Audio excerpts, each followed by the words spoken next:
y'all, welcome back to my channel. I'm Jasmine Michelle. If you're new, welcome. If you're already a subscriber, welcome back. Today's video, we're going to be talking about things that happen, what you may not know, things they don't tell you when you lose weight. Let's jump straight into it. I'm gonna start off with a disclaimer. Everything that I say, everything that I'm saying, any example that I may use is solely based on my personal journey. This is just my opinion, things that have happened to me and that I've heard from other people as well. One thing that I noticed was my shoe size went down. Honestly, I used to be a size 8 growing up. I kind of stopped growing when I was in like middle school, and I was a size 8 for my shoes. And when I started gaining weight, I went up to like 9.5. I lost, I guess, that weight. Like my feet got really big, wide. I'm used to having very narrow feet, so I definitely lost a shoe size. I know people, like, their clothes kind of fit differently. Me personally, I know when I was bigger, I wore a lot of stretchy pants, bigger shirts, dresses, stuff like that. It looks different on me now, or the clothes that I still have, and I can tell, like, my pictures before and after. Like, I have pictures of me wearing a dress when I was bigger. This was when I was wearing my waist trainer though, and then this is what I look like in the dress after I had lost weight. This one was from like October 2021. This one is from December 2022. Body dysmorphia, a lot of people talk about that. It is definitely true. If you don't know what it is, I can put it right here for you. In general, it causes me to think that I am still 220. When I look in the mirror, I fixate on certain parts that are still bigger because I don't want to get bigger. I don't feel like I am where I want to be, but I definitely acknowledge the progress. But I still, when I look in the mirror, I'm like, is my face getting bigger? Are my hands getting bigger? My feet getting bigger? My stomach, you know, like, but at the end of the day, I am a woman. I know sometimes, like, it varies week by week with hormones and if I'm on my cycle or not. So things like that, you just have to take mental note of. Like, if you do start thinking that way, you just have to kind of, I look at my progress pictures or something, or I have a good support system. My sister, my boyfriend, my best friend, they let me know, like, you know, this is what you did. Like, you do know what you did, right? So it leads into you feeling guilty for eating. For example, on my birthday, I didn't want to sweat my wig off, so I kind of stopped going to the gym. I only went like 3 days instead of like the 5 to 6 days that I would have normally done. I had my birthday dinner, which was fine. I had a lot of pizza, wings. My boyfriend came back from his 5 weeks out. We were eating a lot of foods that I wasn't eating, and I wasn't going to the gym. I had a lot of cookies and snacks. It was Halloween. I had candy. I was drinking and stuff like that. And I felt really bad sometimes during that whole week, where I was like, I haven't made it to the gym. I've had pizza. I've had wings. You know, all these calories, carbs, sugar. But it's okay. Just because you have like 1 cheat day, 2 cheat days, in that case, I had like a week off. You have to give yourself a little bit of credit. Once you build that mental strength, like, you have to be very strict on yourself when you're losing weight on your journey, because you do have to, if you want to lose weight, you want to be in a caloric deficit. But you doing that, you build a structure for yourself. And having a little fun is not going to ruin that whole thing for you.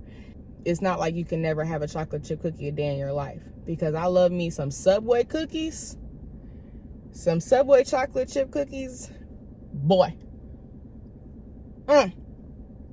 Another thing for me is that the back of my neck got really dark, and I reluctant to share this, but I'm gonna put a picture right here. This is when I noticed. I never knew that this was going on with me until the tattoo, the girl that did my butterfly tattoo, she posted it on her page, and I seen it, and I was like, why does it look like that? What's going on? I've never had that. When I started losing weight though, it started going away. It's not there anymore. Another thing that cleared up for me is my skin. Like, I had really bad acne. Well, I'm kind of breaking out right now. It was way worse than this. Like in 2020, 2021, my skin was nasty looking. And I didn't know why, but once I started eating better and taking care of myself on my inside, like, you want to see like what I was eating when I lost weight, I posted this in my previous weight loss video, and I can leave the link in the description. Once I started eating those things and my body, you know, reacted positively and my skin started clearing up and everything. So another thing that happened to me was I started liking foods that I never really liked. Like, I eat my protein bars, I eat my protein shakes, I eat okra, asparagus, stuff like that.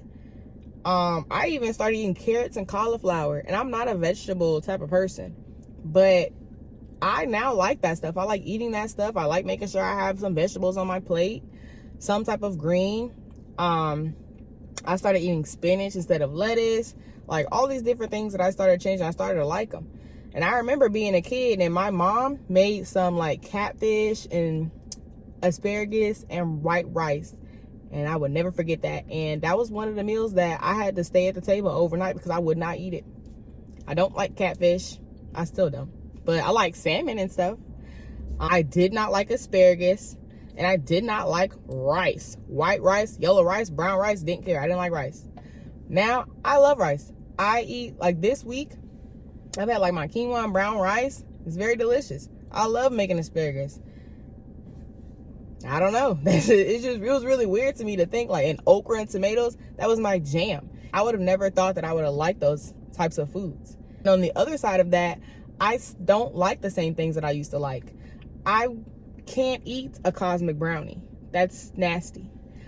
I can't eat more than like 2-3 Oreos before I'm like, that's enough. And the amount of Oreos that I used to be able to eat is like, we ain't even gonna get into that. I don't like too many starches at the same time, like not too much of it versus I did before. I used to have a lot.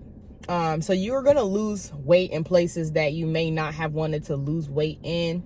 And my boobs were really big, and I knew they were big. Like, in my genetics they were big, but when I was bigger, like when I gained all my weight, they were huge.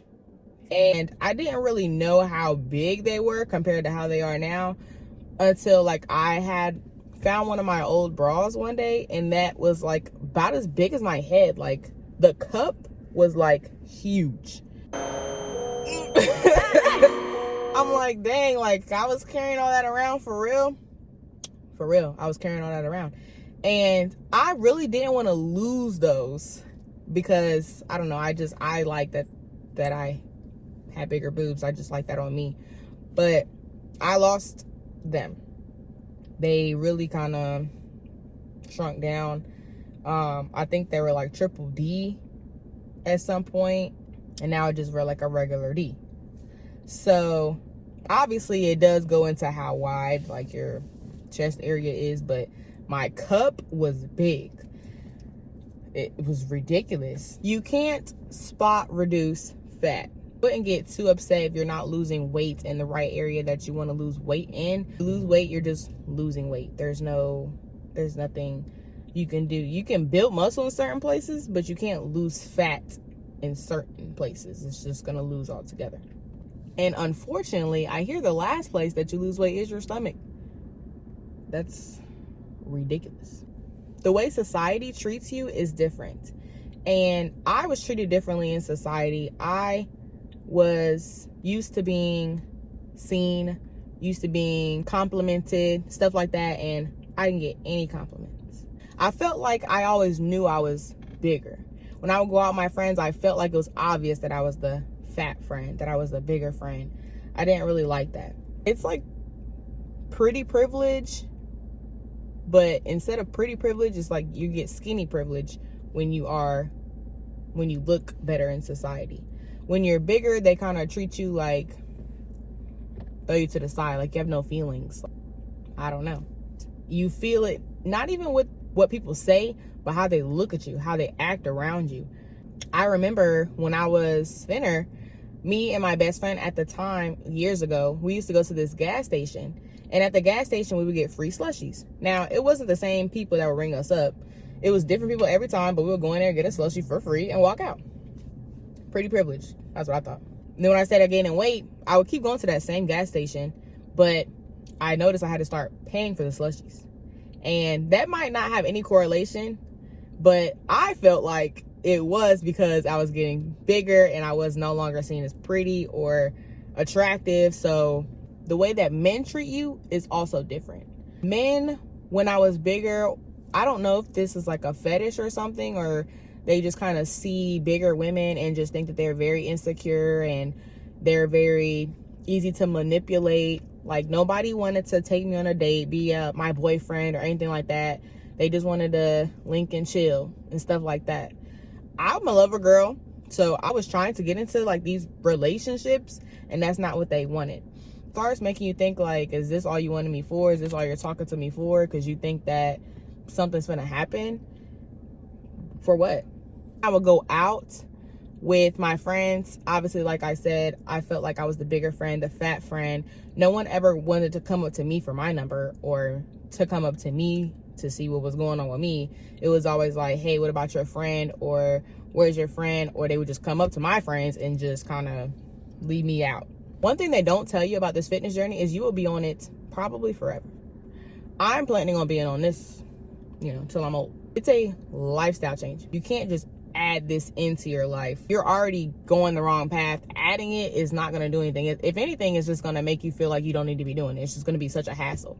You have to make it into something that is routine. You're going to do it. You're going to go to the gym. And not only going to the gym, but eating right. Because it's not always going to the gym. You can't out gym your diet. It's all about what you put into your body. The 80% diet, 20% gym rule is true. You have to change what you're doing. You can't drink every weekend with your friends. You can't eat pizza every single day. You can't eat out every single day. You're just not going to be able to do that. It's not sustainable for me to just do something for a month and think it's going to change my whole life and then go back to what I was doing.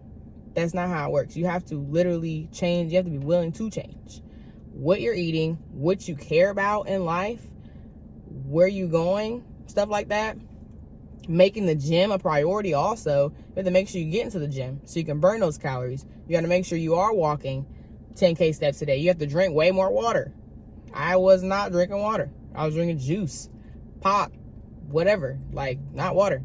You have to make sacrifices. Same way I say you can't go to the club or go out every single weekend and drink and party and eat all these different things, because you have to prioritize going to the gym. I've been invited a couple of places and it's like, y'all want to go at the time that I go to the gym. I'm not missing that. Sorry. I work around it somehow, but I'm going to the gym. I make sure I do that for me. You want to go out to eat 2-3 times a week? I can't do that. I'm not going to do it. I meal prep my food. I know what I'm going to eat. I didn't waste my money on the grocery store, meal prep my food for me to go eat. 1. And number 2, that stuff is not, I know what I am putting into my meals when I make them. So I don't know all the hidden calories that are out at the Longhorn, at the Applebee's, at the Olive Garden. I don't feel bad that just last night I'm scrolling through everybody's stories. Everybody was outside. I don't know what was going on. Everybody was outside. Whether it was at the club, at the fair, somewhere, doing something, everybody was out. I was in the house. I was actually very tired. I got off work. I went to the gym, ate my after gym meal, and was just literally chilling. You might lose some friends on the way. Sometimes when you are on the same track as other people, they start drifting away from you. When you start prioritizing things above your friends, they might disappear. The friends that I had, they were supportive. They used to come to the gym with me here and there. But I noticed in the gym, I feel like they were just there for shits and giggles. I was there because I needed to lose weight. There's nothing wrong with that. They were just going just to go. I understand that. And they were probably just trying to support me.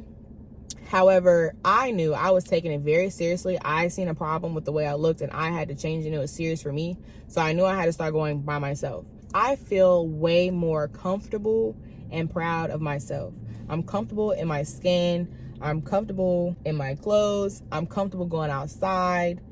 I just feel more like Jasmine. I'm very proud of myself. I like getting recognition from my sister, my mom, my boyfriend, my best friend, the people online. That's just something, me personally, and I'm very proud, and I would like to share my experience and what I've done and try new things and get into this realm of life. I started feeling more self-love for myself. I started taking care of myself better, and that's something that I'm very happy for. I don't feel as dark like I used to. I don't feel as heavy. I don't feel sad all the time. Sometimes I have my sad days because life be lifing, but it's for different reasons. I make sure I go to the gym. I make sure I eat my calories. Right now, currently, I'm on a bulk, and I am trying to trust it, and I go on my cut, and I'm just excited to see what I'm going to look like. I've developed a better relationship with food. Like, I use my food to fuel my day. I plan it on purpose to keep going for whatever purpose I have. At the time, it's to lose weight. Now I'm trying to gain muscle. You know, I do it purposeful and not just, oh, I'm bored, I'm hungry. When I get hungry now and I've already ate, I'm just going to drink a bottle of water. And that's it. So that's a good hack. Throw that in there. If you get hungry, you get cravings or something, you should drink some water. If you're not drinking a gallon, what are you doing? But how you get to your gallon, especially at first, is if you get a craving for something, and like, I've already had my breakfast. I'm not gonna eat for another like hour or two. If I get cravings for a chocolate chip cookie or something, I'm gonna drink a bottle of water and see how I feel after that. Without going on any further, thank you all for listening to my little chit chat. I hope that you all take something from this video. Give this video a thumbs up if you like it. Comment down below anything else you want to see. Make sure you hit that subscribe button if you already haven't, and I will see you guys next week.